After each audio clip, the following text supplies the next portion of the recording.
Okay. This meeting is now resumed.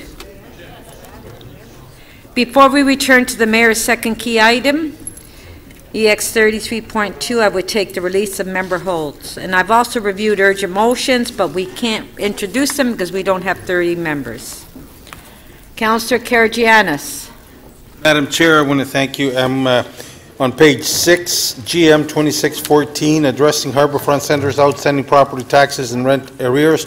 I'm releasing it to Councillor Joe Cressy that it has an item to put up.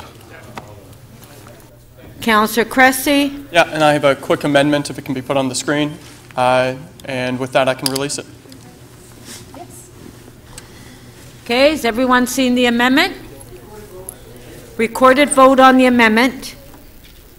Good work, Joe Cressy. Let's try to release as many items as we can.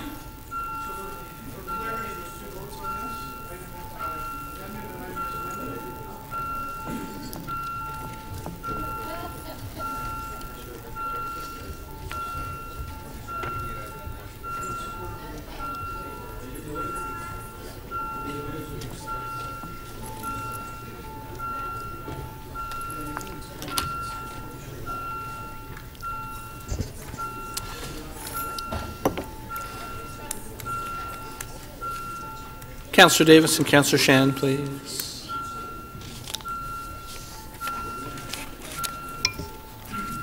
Councillor Pillion, please. Councillor Karagianis, do you have another one that you want to release after Councillor this? Perruzza, please.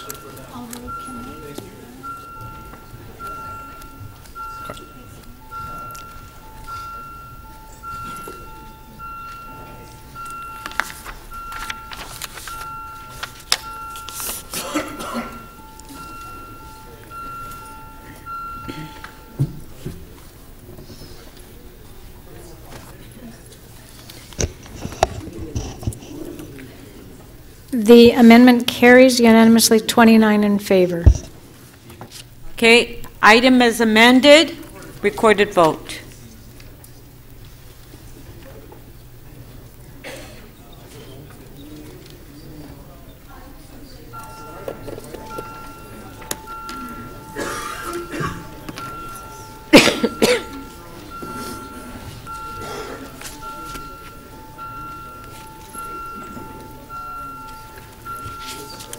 Councillor Perruzza, please. Councillor Wong Tam.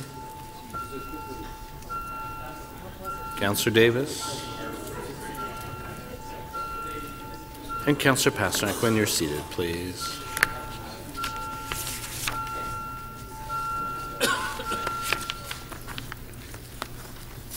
The item as amended carries 28 to 2. Councillor Davis. I can't find them. Is there someone else? Okay, I'll go after David. Councillor Shiner. Madam Speaker, on page 7, Planning and Growth item 28.6, Toronto Local Appeal Body Rules and Practice Procedures, Review of Written Submissions. I'm prepared that to release it, but my colleague has a motion which she wanted to add to it, and I know that she has run that by both legal and planning, and they are satisfied with it. So, it's subject to the addition of the motion there. So, Councillor Doucette, you have an amendment? I do, Madam Speaker. I'm not going to read it all.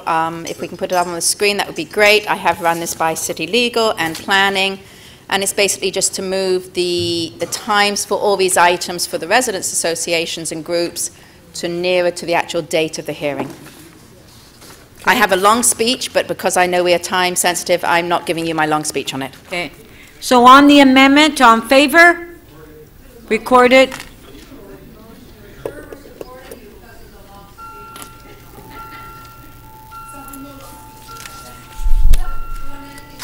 I'm urging members of council to release as many items as you can, so we possibly may complete the agenda.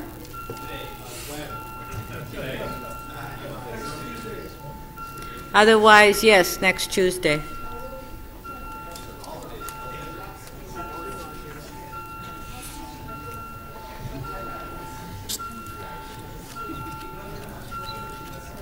Councillor DeGiorgio, please. Councillor Karagianis, please. Councillor Cressy, please.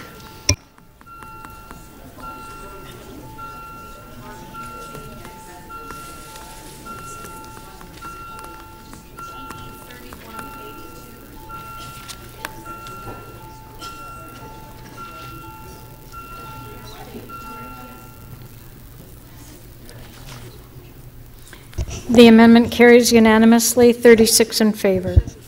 Item is amended. All in favor? Carried. Councillor Davis, are you ready? Almost.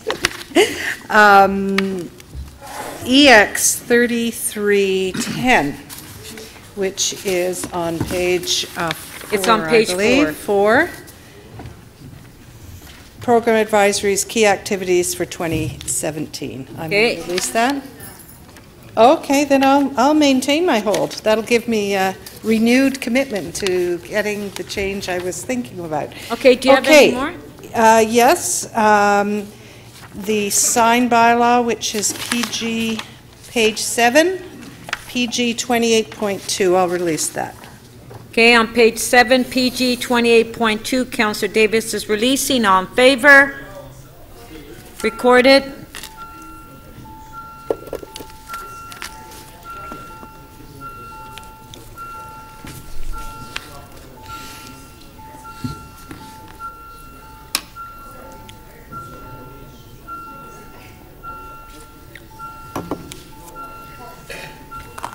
Councillor Perruzza, please. Councillor Matlow.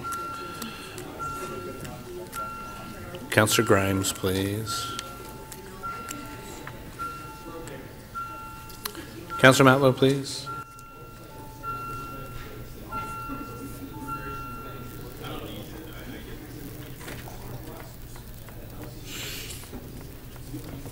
The item? The item. Yeah, the item is adopted unanimously, 37 in favor. Okay, do you have more, Councillor Davis?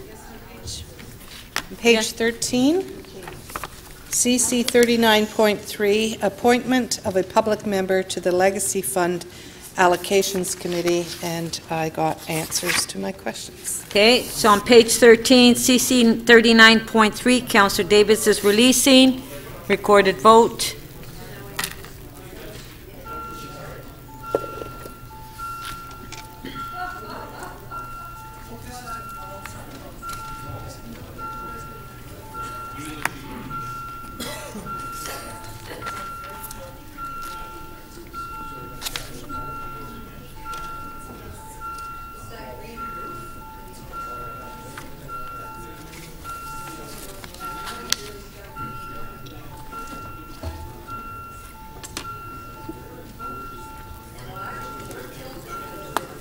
Councillor Karagianis, please. Councillor Perruzza. Councillor Shan. Councillor Cressy, please. Councillor Mahavik. Councillor Cressy and Councillor Mahavik, please.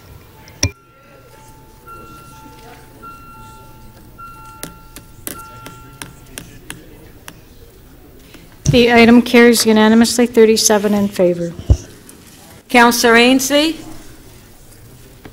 Thank you, Madam Speaker. On page 6, GM 26.17, transfer of 9 Madison Avenue, I can release that. Okay, page 6, GM 2617, Councillor Ainsley is releasing. On favor? Carried. Councillor DiCiano? Thank you, Madam Speaker. Same page, the item before, GM 26.16, which is the 2017 final report on property sales. Spoken with staff. I'd like to release that item, please. Okay, on page 6, GM 2616, Councillor DiCiano is releasing. Recorded vote. One of the best reports ever read.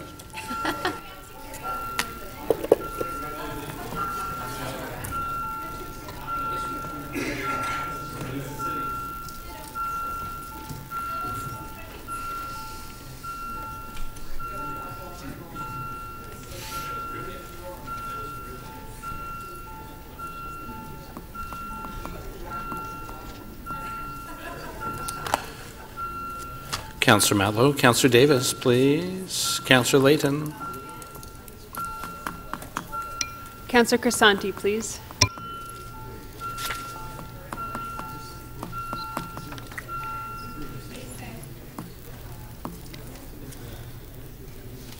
The item carries unanimously, 39 in favor. Councillor Fletcher? Yes, Speaker. On page 7, Parks and Environment Committee 26.4, update on the partnership with Evergreen establishing an identity for the lower Dawnlands parklands. And I've talked to staff, I've talked to Councillor McMahon. I'm happy to release that, and I'd like a recorded vote. This is a great initiative. Okay, on page 7, P 26.4, Councillor Fletcher is releasing. Recorded vote.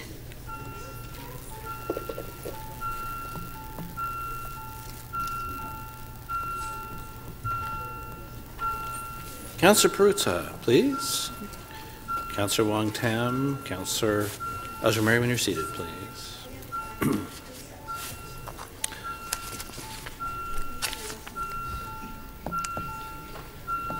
Yeah. Councillor DiCiano, please, and Councillor Wong Tam.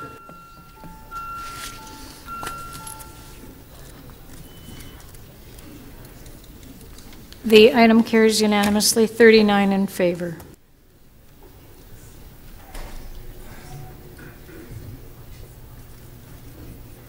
Okay, that's it. Nothing else? Nobody wants to release anything? All right. Okay, if we can. Pardon? Yeah. Can we clear the screen, please? Yeah. Councillor Carmichael Greb.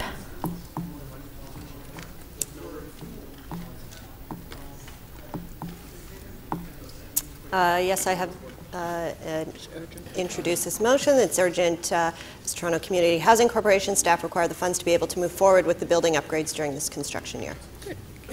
On favor? Carried. Councillor Grimes. Thank you, Madam Speaker. This is to add a property award to go to the Toronto Local Appeals Body. On favor? Carried.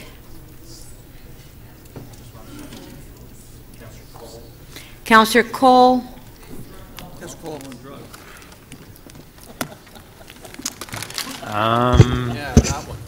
I have a motion that, it's for the development charges in Lawrence Heights redevelopment. On favor? Carried. Councillor Cole, you have a second one? I believe it's also about Lawrence Heights redevelopment. If clerk could put it up, I could speak to it.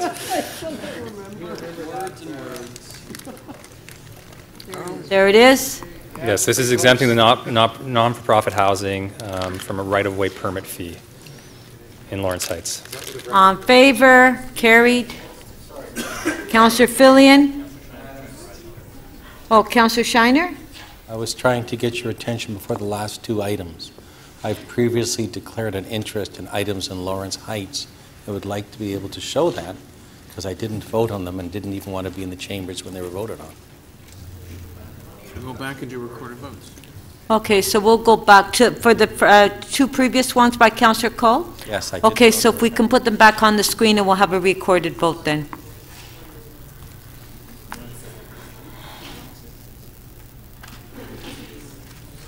Okay, recorded vote.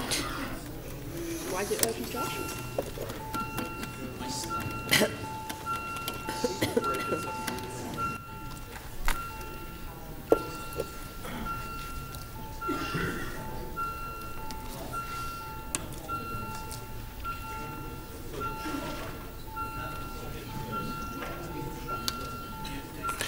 Councillor Perruzza, please. Councillor Davis. Councillor Ainsley, please. Councillor Mahevik, please. Councillor Robinson.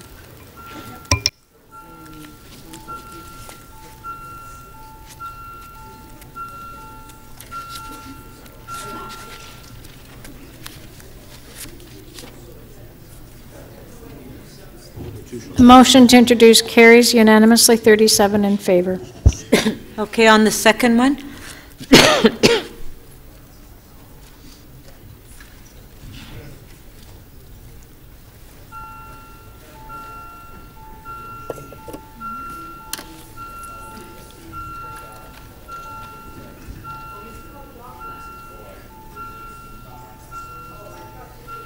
Councillor Perruzza, please. Councillor DeGiorgio, Councillor McMahon, Councillor Wong-Tam, thank you.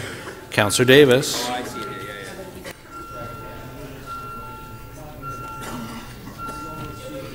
Councillor Holliday, please.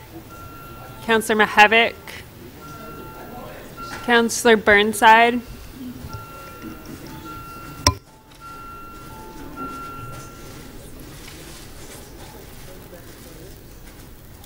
The motion to add carries unanimously, 37 in favor. Councillor Fillion. Is this an added item? It's on the screen. Yes. So asking for permission to add an item to the agenda related to an OMB hearing for 52 and 56 Norton Avenue. Okay. All in favor? Carried.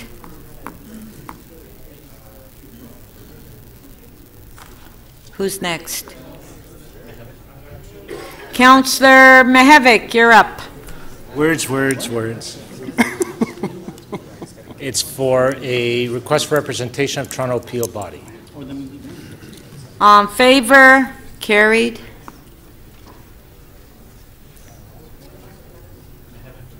Councillor Mahevic, you have another one? 629, request for solicitor to attend the local appeal body. All in favor? Hold on. Councillor Cole is going to declare an interest on this. Can you declare it first? Councillor Cole, what is your interest? I've been waiting a long time to do this, but I own property in the area, so that's my interest. Next. Oh. I just saved your bacon. Thank you. Okay, we'll have a recorded vote on that one then.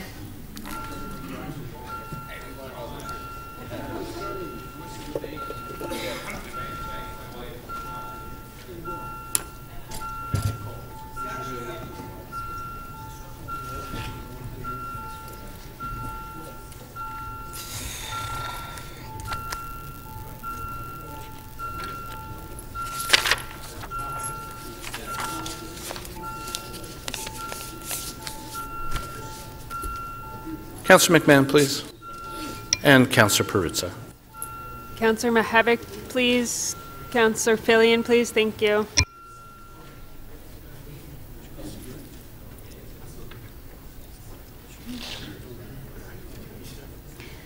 The motion to introduce carries unanimously, 40 in favor. Okay, any more? Councillor Crawford. Councillor, yeah, he's not here. Who's the seconder? Councillor Perruzza.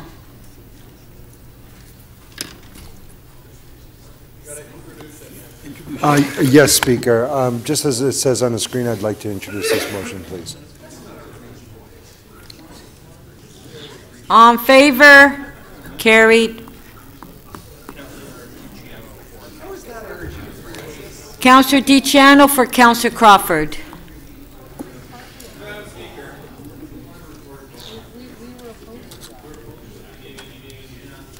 I'm sorry, a recorded vote on which? The previous one, you want a recorded vote? All right, let's go back to Councillor Perruzza's motion, recorded vote. Yes.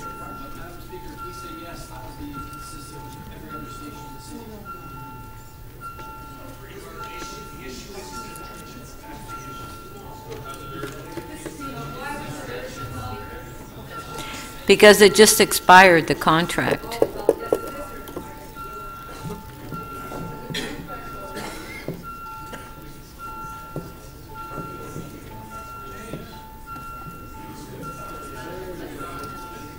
Councillor Holland, please.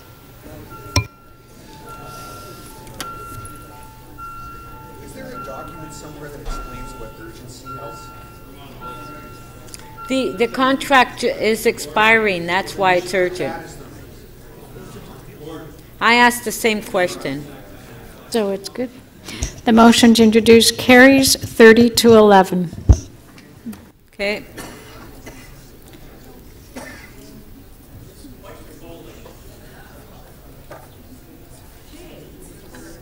Who's next? Oh, Councillor DiCiano for Councillor Crawford.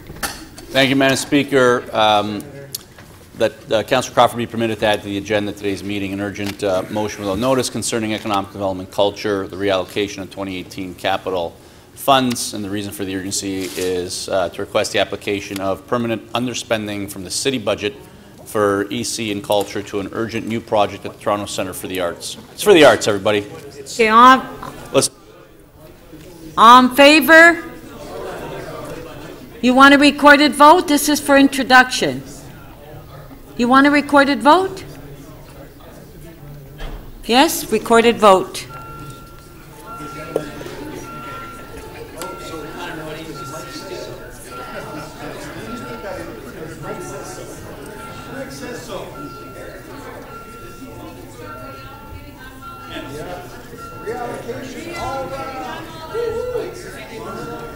Councillor Perruzza, please.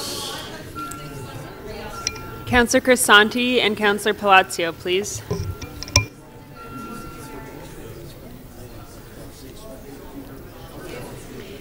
The motion to introduce carries 37 to 4. Who? Councillor Matlow, you're next.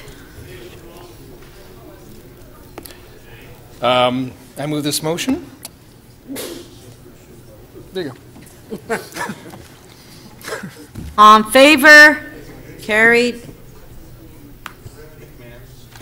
Councillor McMahon? Thank you very much, Madam Speaker. So I'd like to introduce this item, and it's urgent because we need them to comply with the Queen Street urban design guidelines. Quickly. On favor? Carried. Councillor Davis? I'm not sure if this is quick, but I did just want to ask. No, you're introducing a motion now. I'm not introducing a motion. Yes, you are. It's on the screen. Oh, yes, I am. Sorry. While I'm up, I'd like to do something else, too. Okay. Yes, I'm introducing this. Okay. And it's urgent because it's going to the appeal body, and there was an oversight, and a report did not get to Committee of Adjustment from the Planning Division, and this is important to put forward to this hearing. Okay, on favor? Carried. Any more? That's it for now. And Councillor Davis, did you say you had a release? I just was curious, Speaker, of two things. When we were going into camera, is that specifically time for tomorrow? We haven't set a time yet. Okay, and secondly, I rose this morning on a point of order regarding the motion to have the report on senior staff recruitment and appointments.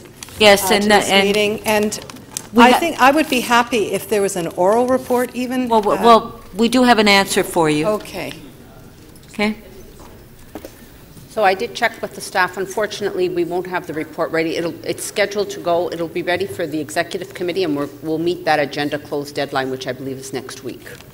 Is it possible to have even an oral presentation here instead? No, the report will be at next week's executive committee. Will there be hirings committed to before that Councillor date? Davis, that's the answer from staff. All right. Do we have any more quick releases? Okay, let's go back to the item. On page 4, EX 33.2, we were asking questions. Can we put the list on the screen?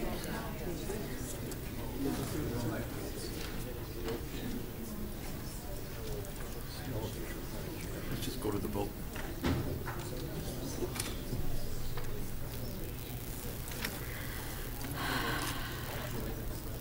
Councillor Layton, you're next. Yes, thank you very much, Madam Speaker. This to the City Manager's Office. If we don't think that the community benefit agreement in front of us is in keeping with the conditions set out by Council, the preferred method of change that you would suggest is by way of a referral, correct? So if we're going to change the conditions or add a condition, yes, the preferred method, it would have to be referred to staff so that we can enter into discussions with the service provider and report back. Okay, thank you. But it is possible, just to confirm, that we can put forward motions that would change the criteria of that would add upon the not add upon the conditions, that's the wrong word, refine the conditions so that they're more specific. It's just that the applicant might not agree to them, correct? Just to be clear, in 2015, Council passed a resolution under a regulation. So Council took that step to say yes to expanded gaming if these conditions are met.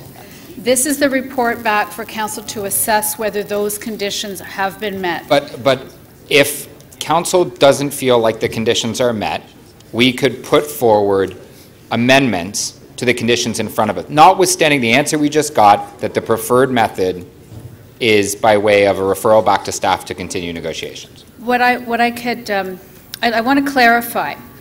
There's a distinction to be made between adding conditions and requesting changes to the term sheet.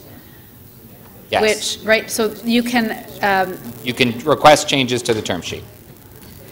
I would not recommend adding conditions. It would not be recommended, but it's possible. Yes. Okay, thank you very much. How much revenue, what's the revenue calculation for the city only adds about $10 to $15 million worth of new revenue come to the city. Can you tell me how much revenue the casino operator will receive? Through the chair, that's confidential information that was provided to us by OLG. We only have very, very high-level estimates of provided by OLG of the additional hosting fee revenue, which I've outlined to be in the order of $10 million beyond the $16 million that we currently get. So wait, we don't know how much, because it's not confidential to city councilors, we don't know how much money the casino operator or the province will receive? It will be substantially higher than the current revenue, which is $700 million. In order to arrive at that incremental $10 million, it would be considerably higher. And again, that was the basis behind the $10 million estimate of hosting revenue. So what percentage of the revenue will the city receive from the casino? So currently we receive, under the current formula, 2.2% of the gross gaming revenue. So we're going to receive 2.2%? No, that's the current formula. And what's the new amounts formula? to 2.2%. And what's the new formula? The new formula has a different structure. So for table gaming, for example, we get 4% of revenue associated with table gaming. We currently get roughly 2.2% on the slot machine revenue. So we're going to get somewhere between 2.2 and 4% of the total revenue. That's correct, yes. From the casino. And that's net, correct? This is the net hosting fee revenue that flows to the city on an annual basis. And we requested in 2015 that the city manager's office would approach the province about changing that formula. Have they? Yes, we have approached the province to have that formula changed. And their answer? We received a response by way of a letter this morning that suggests that formula is not about to change. It's going to be applied province-wide. So that was a no to the increased revenue. The provincially selected casino operator is under investigation for money laundering in BC. The OPP, we're told, it's reported that the OPP is investigating this. Have we been in touch with them to ask them what's going on? It's not reported, I don't believe in this report, that there's an investigation going on in BC about the operators. Through the Speaker, we understand that the service provider is not under investigation. Okay. They're not under investigation in BC? In BC. Councillor Lane, that was your last question. Councillor Thompson. Thank you very much, Madam Speaker. I think I'd like to ask staff maybe just to elaborate on that, because I think that perhaps the way the question's been asked and the response, it's not clear. I want to make sure it's clear that the group is actually not under investigation. So can you please maybe just elaborate on that with respect to Councillor Layton's question, please? Through the Speaker, we understand from OLG that the regulators in BC have confirmed that Great Canadian Gaming is not named in any charges and is not under investigation. Okay, thank you. Thank you. I understand the questioning that Councillor Layton has been asked, and I'm glad I'm after him because he's asked most of the questions regarding the conditions and so on. But I'd like to ask, on the governance model, figure 6, it talks about the Community Steering Committee, Casino Woodbine Responsible Gaming Oversight Committee, and Employment and Labour Market Advisory Working Group. Are you suggesting that this body of council could, for example, not add elements to these specific committees? Is that a condition change? Is that another matter? Are you suggesting, well, could we add to these committee, for example, the complement of membership? Through the Speaker, Council would have the ability to add, but again, that would trigger a discussion with the provider, depending on which committee you're talking about. Right, well, I'm talking about all three of them. So through the Speaker, to be clear, Council, through this report, would be establishing the steering committee. Right.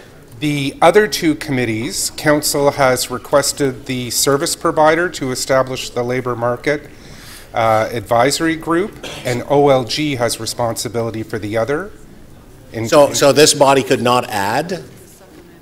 Not without the concurrence. Okay, I get that. Of so those an two agreement bodies. has to be made. Okay, Correct. fair enough. Can you tell me, please, I'm trying to understand, it appears that there's great resistance with respect to the element of adding a daycare component as part of the discussion and negotiation that's been going. Is that in fact correct, or is there some other matter as to why the daycare piece seems to be a bit of a hindrance? I think the issue was that the child care piece was not included in the initial conditions, and it has come up later as a possible need in the community. Right. I have a list here that talks about varying casinos, Casino Montreal, MGM Springfield, Casino Grand Casino, Star City Hotel and Casino, that's in Australia, Venetian and Station Casinos. These all have actually provide daycares in some extent for the workers. Are you aware of these particular facilities offering daycare services? Not of the particular ones. I do know that some casinos do have childcare facilities for their workers. Right. They're often commercial operators. Right. Okay. So based on your experience, what would be the rationale as to why this particular organization would not be supportive of daycare? Would this not be a community benefit? As long as the child care was available to both those employed by the casino and those employed elsewhere, it would be a community benefit. Right. So based on your experience, what would be the rationale as to why it would be a problem to be supported by this group? So through the Speaker, I just want to clarify that the service provider has articulated to us the fact that because it wasn't part of the 21 conditions that they were required to respond to, they haven't built that into their business model. Fair enough. So if this body then makes some changes on this floor of council, allow for negotiation to take place, that is appropriate. So I just want to be clear. Their whole business model and how they've responded to that RFP and all the bidders responded did not include having to incorporate the costs of a daycare into that proposal. Right, but again, one final question. So reiterating, if this body changes that, that would allow for negotiation to take place, and that would be part of this new, perhaps a condition? So I want to be very clear. Council adopted 21 conditions. Our concern would be that adding an additional condition at this point could be perceived as negotiating in bad faith. That would be our concern. Okay. Thank you. That was your last question. Councillor Bailao? Councillor Bailao, you're up to speak.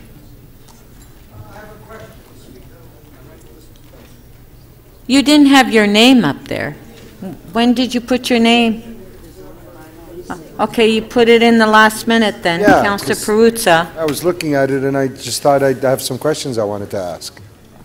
I just really sort of want to turn my mind to the, and you may have answered this question and I apologize if you have, to the transit connections for the new Woodbine site. Who would I be asking that question of?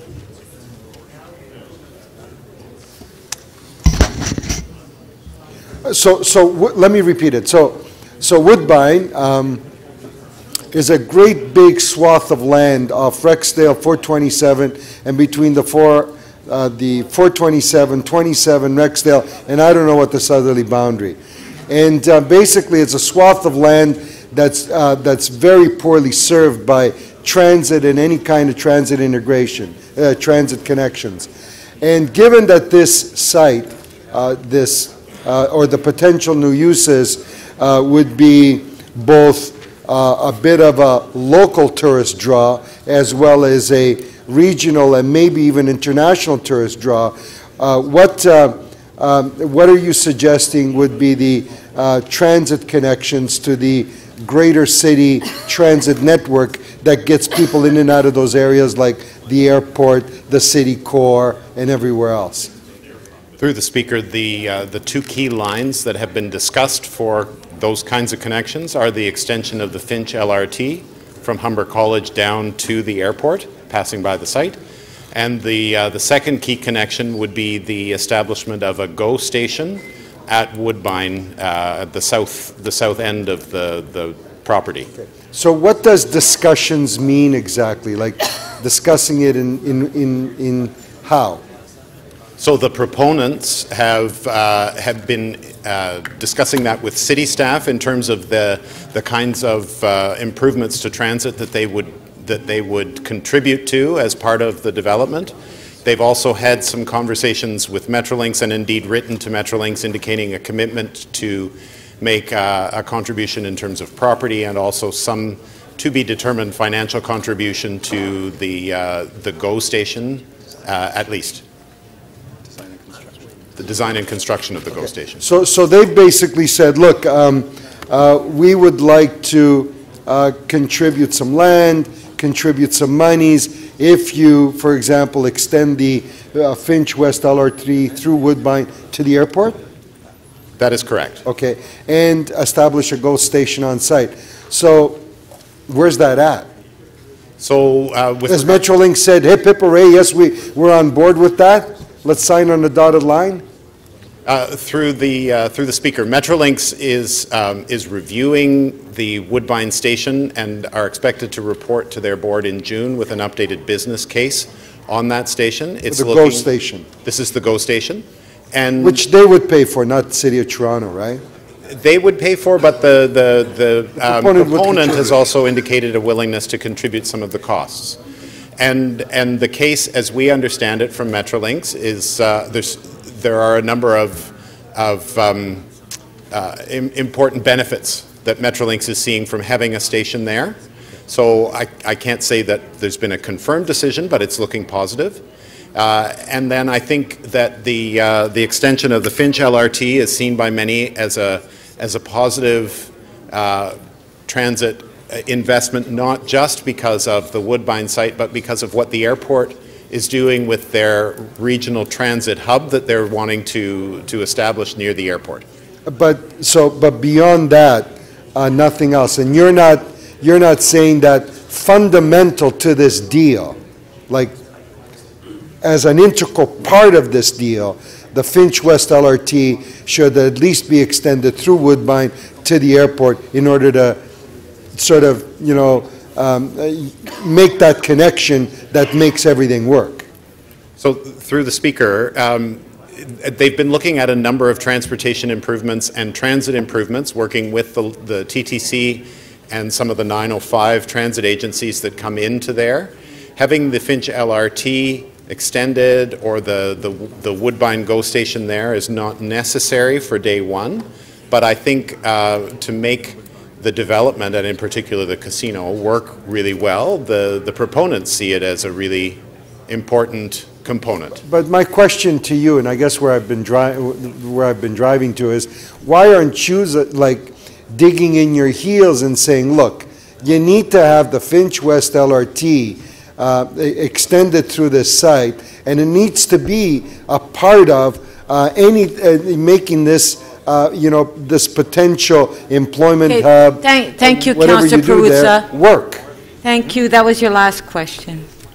Through the Speaker, there are a number of challenges with that. There is no full committed funding for the extension, and as well, we need to have Metrolinx on side for both of those things in order to make that a condition for the Woodbine Entertainment Group. Councillor Barlow to speak. Thank you, Madam Speaker. I would like to place two motions. And I would like to focus my speaking on the reason for these motions and on three main points. I think that a lot of people will continue to speak of the merits or not merits of the casino. We've had this discussion before, and what we're talking about now is how can we turn this entertainment facility into something that will definitely be state-of-the-art. It will definitely have a huge impact in our city and, most importantly, in our community, but that we ensure that it actually has the right impact and the good impact that we want. So you're introducing your motion? Yep. Okay. I have two motions. Yeah. In order for us to ensure that this is a development that is actually going to benefit the city and the many, many residents that live in that part of the city, I think there's three things that we're missing in this report. One of them was definitely childcare. I deal with a lot of programs through Hammerheads, through the Lawrence Heights Revitalizations, Regent Park that we've had in order to make sure that we're creating these positions for people that need it, that we can actually help them break the cycle of poverty, that we can actually give them a hand up and create opportunities. And one of the things that I keep hearing for a lot of single parents, a lot of women, for example, is that one of the major issues that they had in some of these programs, it's actually childcare. I had the opportunity of speaking with people that were actually trying to get into the painter's trades, a woman that said, you know, I would love to do it, I love the job, but finding childcare at 7 o'clock in the morning when we actually start to work, it's really hard. So it's hard for me to get that job. It's hard for me to be able to participate, to take advantage of this program that you're creating if I don't have the supports that I need in order to embark in it.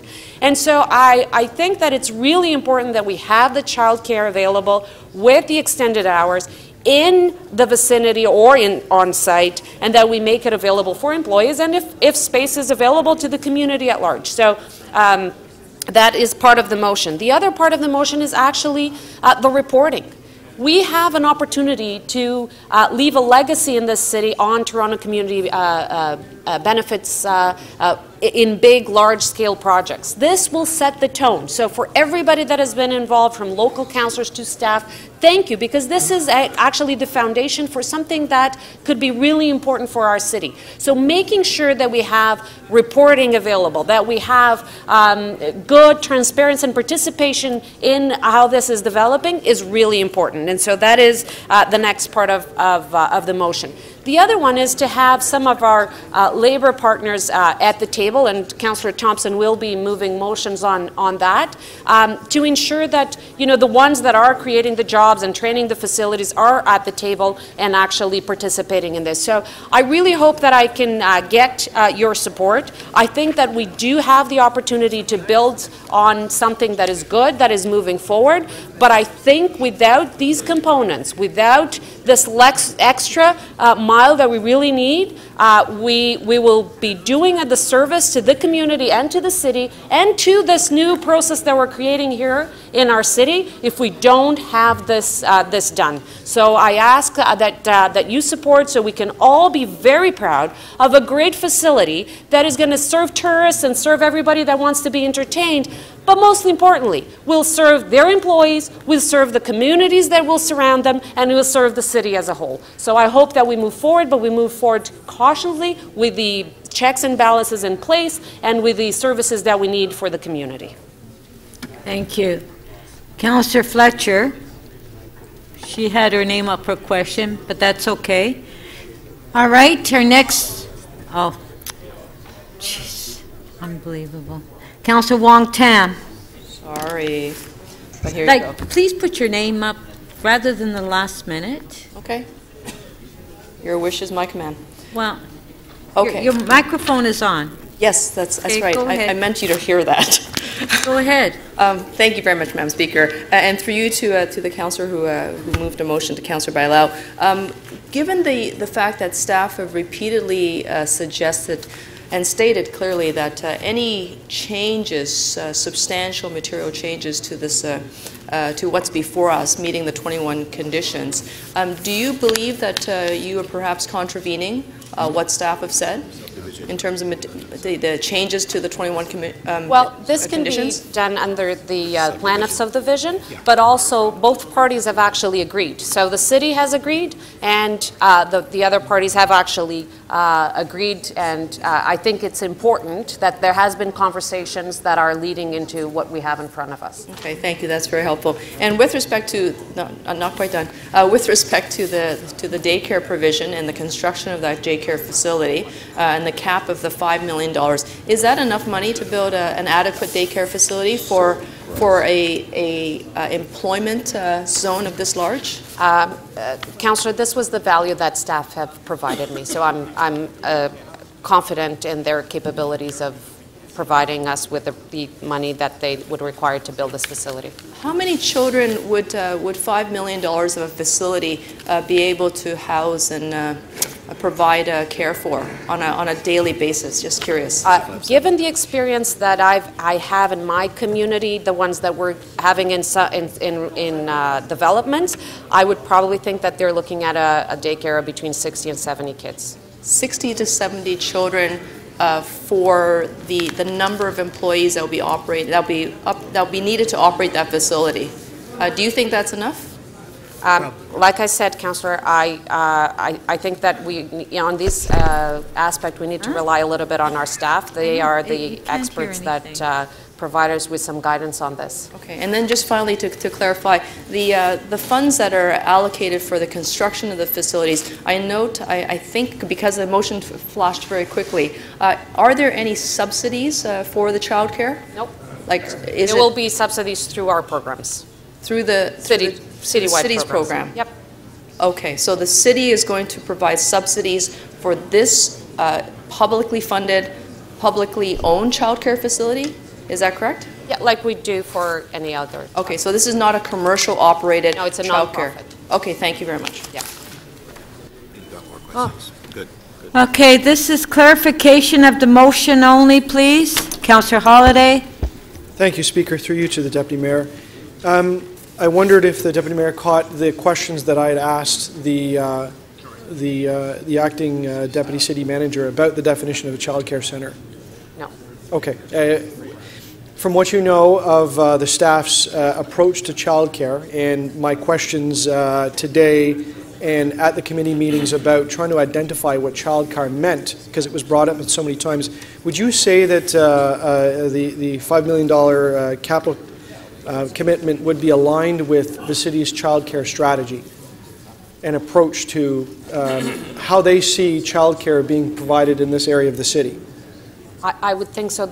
I mean, this is very much in line with the daycares that are being built and what we're getting from developments in my area. Right, and would it be consistent with the idea that the community there is deficient of child care and child care centers, and in order to have a community benefit, you have to have something that's providing a benefit to the community?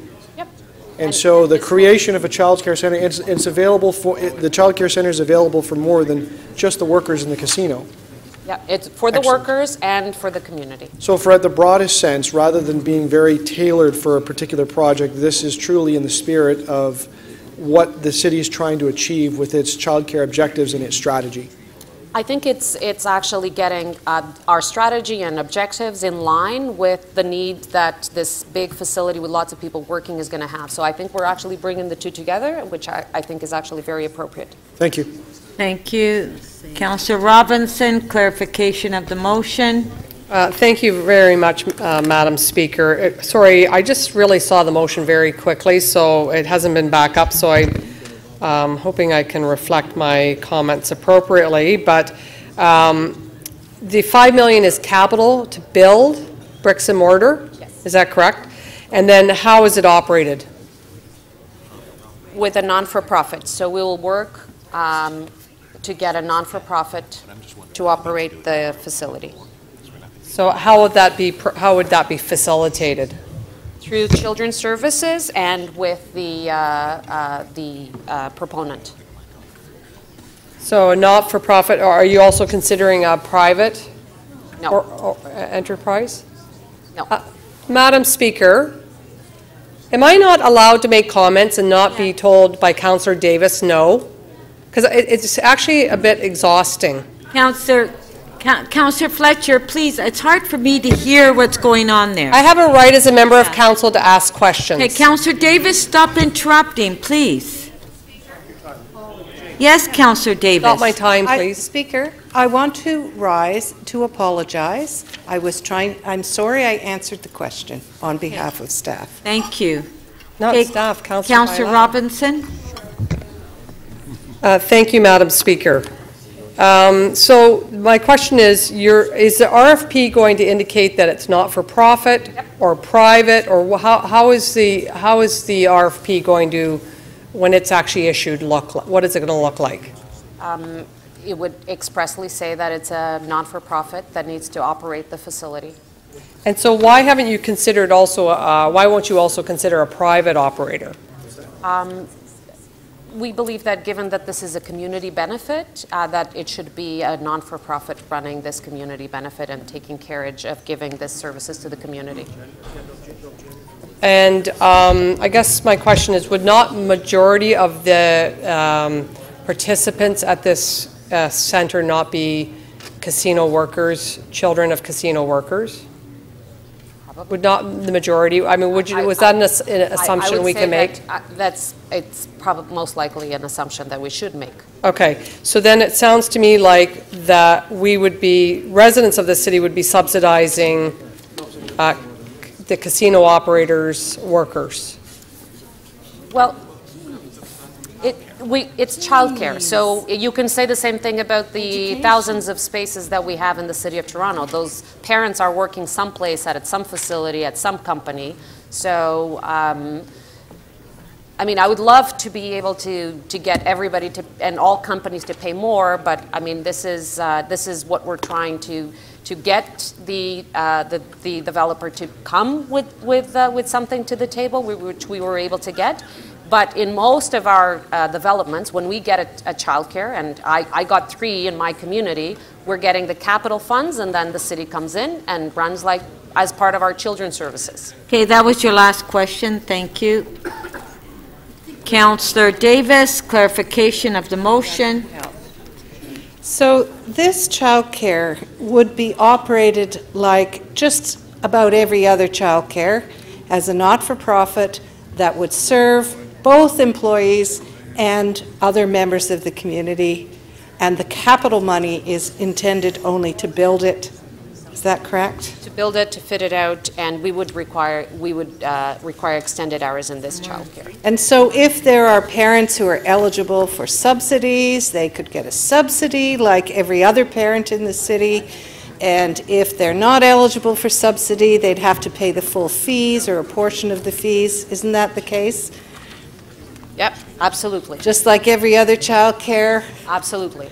But you are asking if they would consider asking them to have extended hours that would reflect the workplace.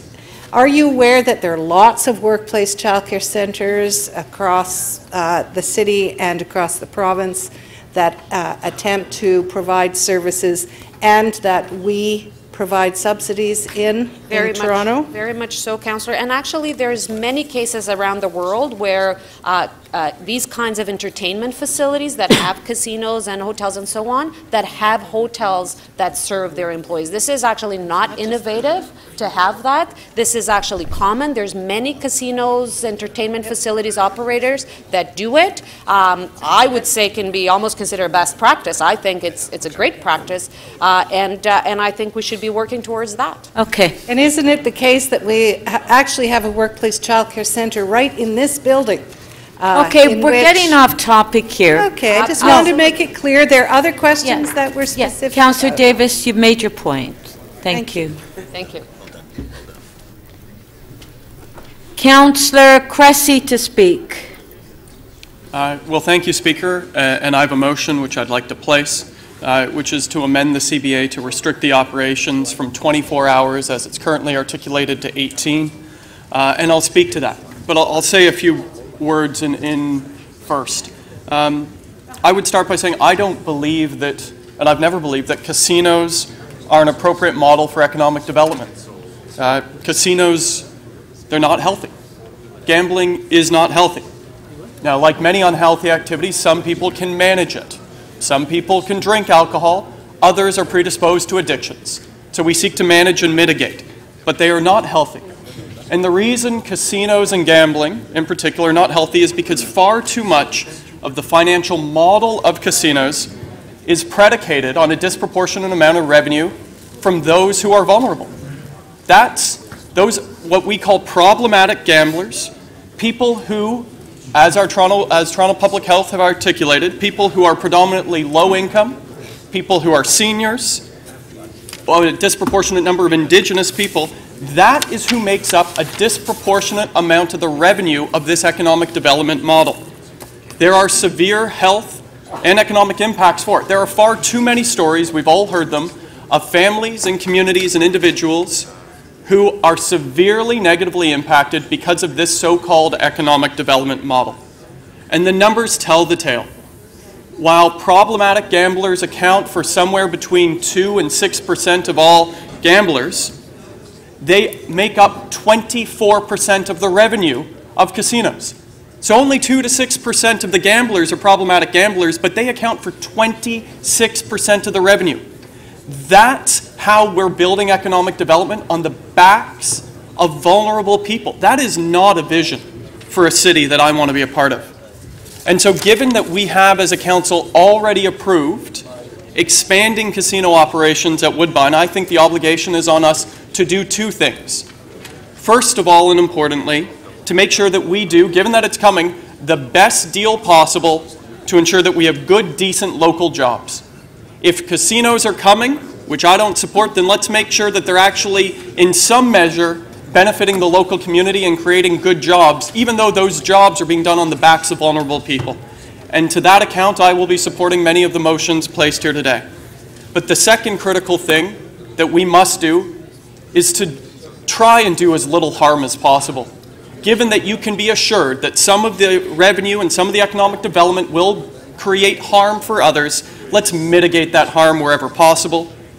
In 2015, the Toronto Public Health and the Medical Officer of Health recommended that we have 18 hours a day, not 24 hours a day of gambling.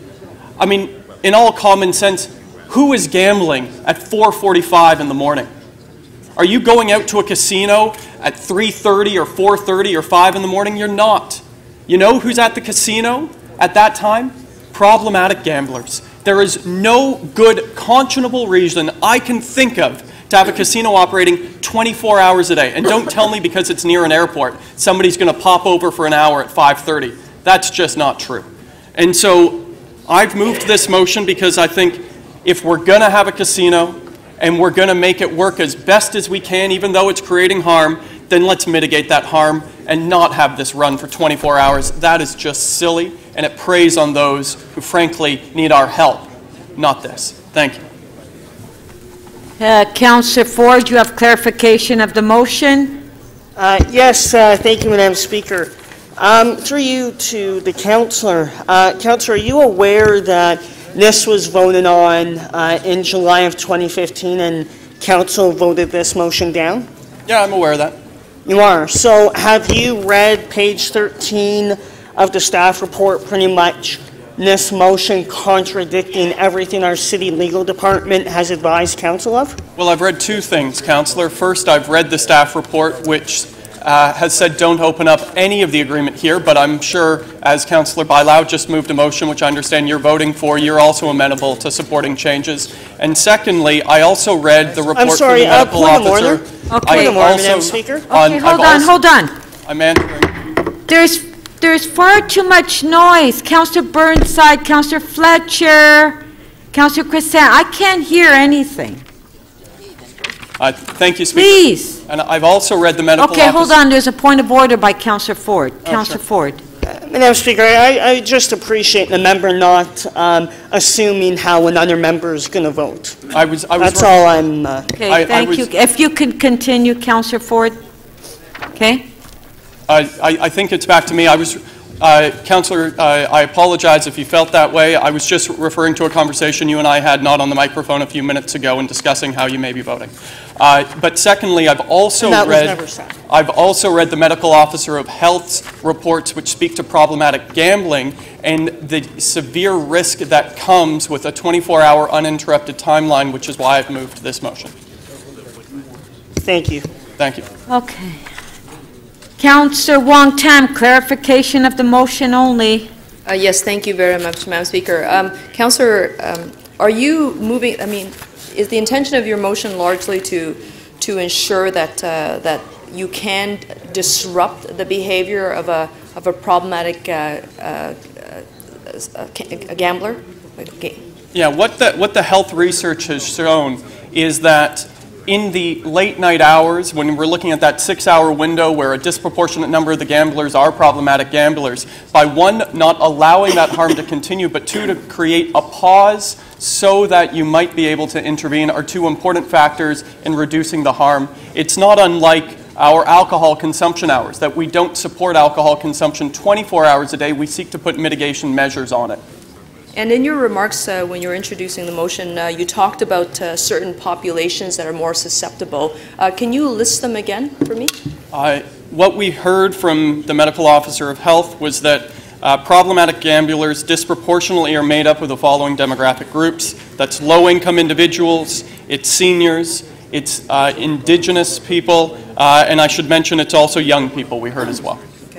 Councillor, you represent the Chinatown area, and I know that there is a casino bus that's parked outside of Chinatown Center. They make several trips a day to Casino Niagara. Are you aware that the Chinese Canadian community has seen themselves as a targeted, marketed group for profit gambling organizations? Yes, I'm aware and have seen that Chinese seniors in particular have been a particular target for casino operators, and that many Chinese organizations in our city have expressed serious concerns with that. Okay, thank you. Thank you.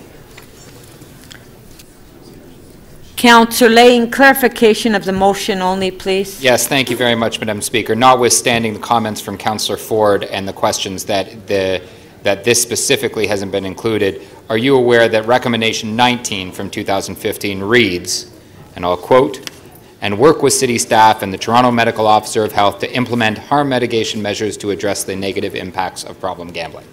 Yes. In the context of the 21 recommendation. And I'm aware of that, Councillor Layton, and also that this was a specific recommendation from the Board of Health in 2015. The Board of Health made a recommendation to limit the hours for the purpose of reducing the negative impacts of problem gambling, and we actually made a condition of approval of the casino that city staff work with the medical officer of health and implement harm reduction measures. This is perfectly consistent.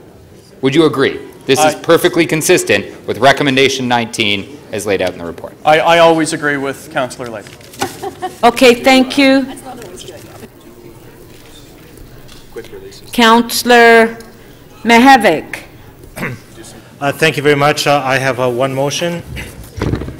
I'm going to put the motion in the context of our work as a city on poverty reduction.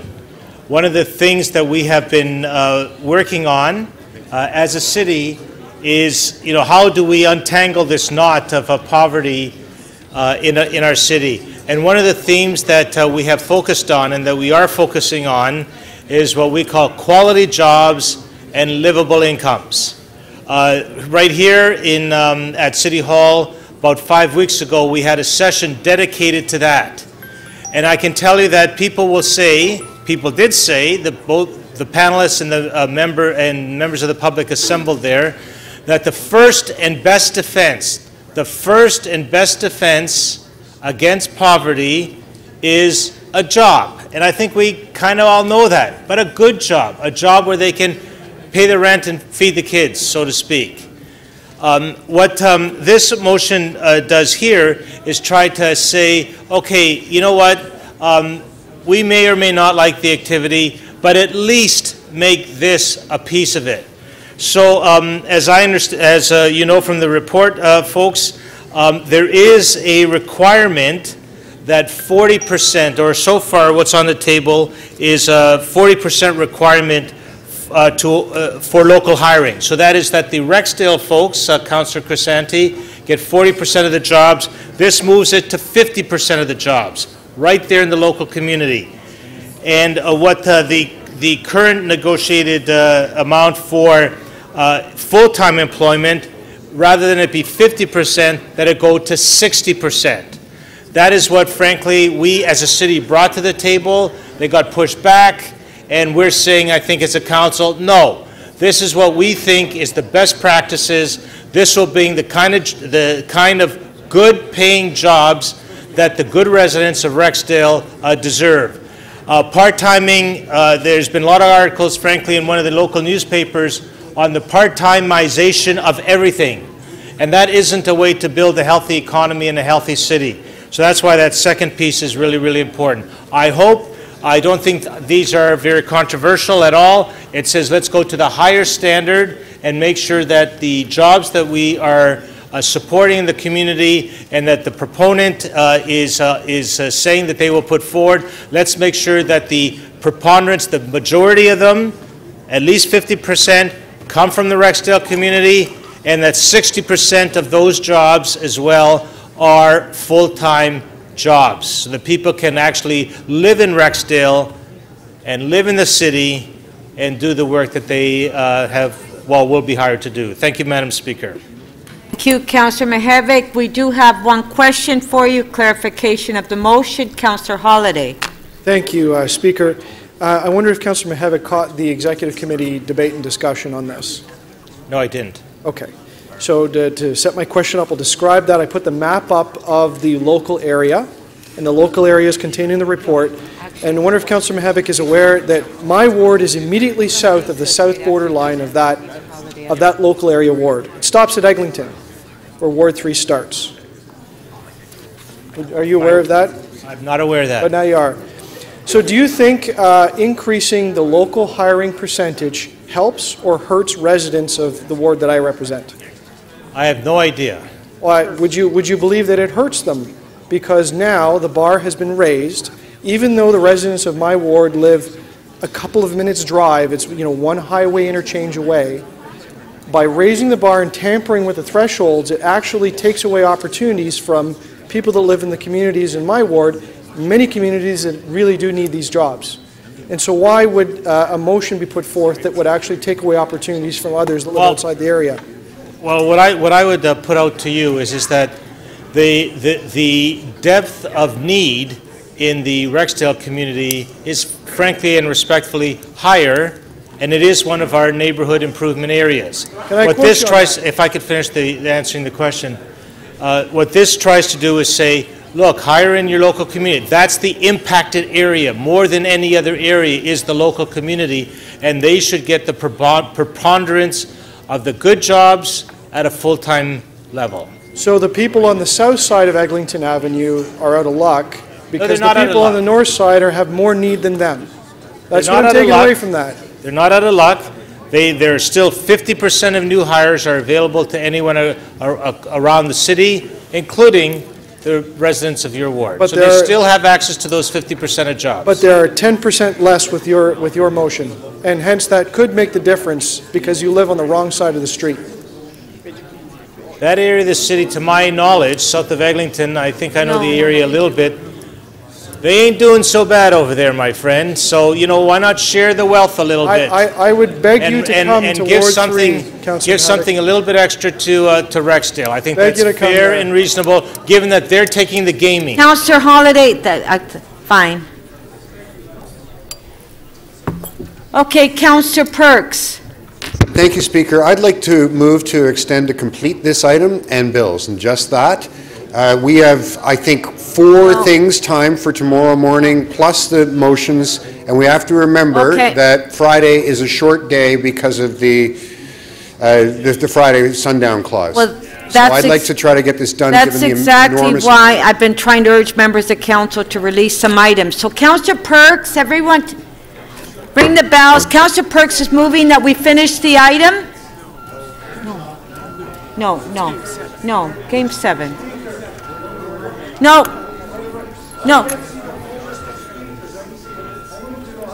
10 speakers. Yeah. No. Okay, recorded vote. No. Mark, no, we're not finishing the item. Huh? Okay. Yeah.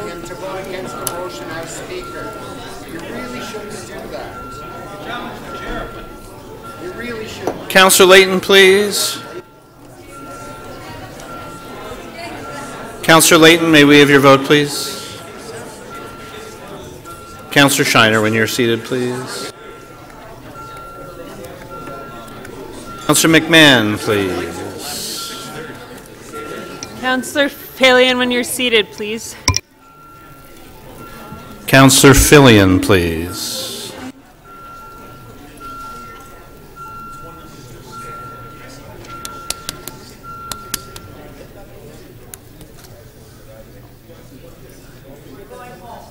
Yeah.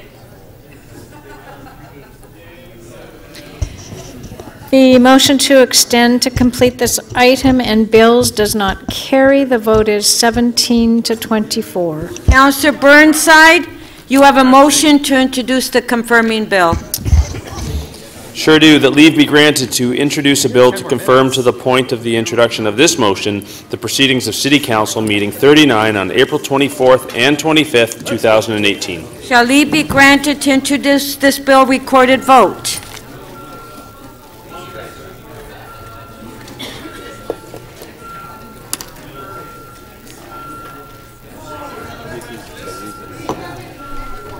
Come on, we have one more vote. Councillor Shiner? Councillor Perruzza, please. Councillor DiGiorgio. Councillor Matlow. Councillor Lee, please. And Councillor Bailao, please. Councillor Cressy, please. Mayor Tory, please. Introduction of bills. We're voting on introducing the confirming bill. And Councillor Bailao, when you're seated, please.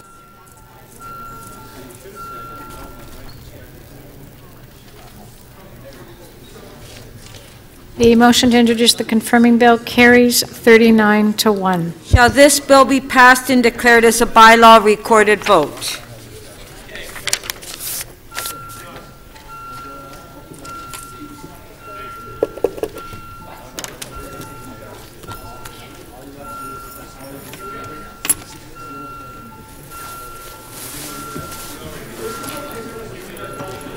Councillor McMahon, Councillor Wong Tam, please. Councillor Carmichael Grab. Councillor Perks, please. Councillor Fragadakis, please. And Councillor Palacio, please. Thank you.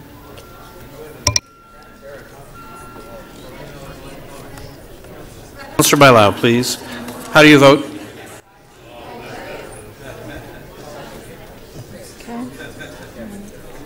The motion to enact the confirming bill carries 39 to 1. Okay, we're recessed to 9:30 tomorrow. Go Leafs, go. We're winning 1-0.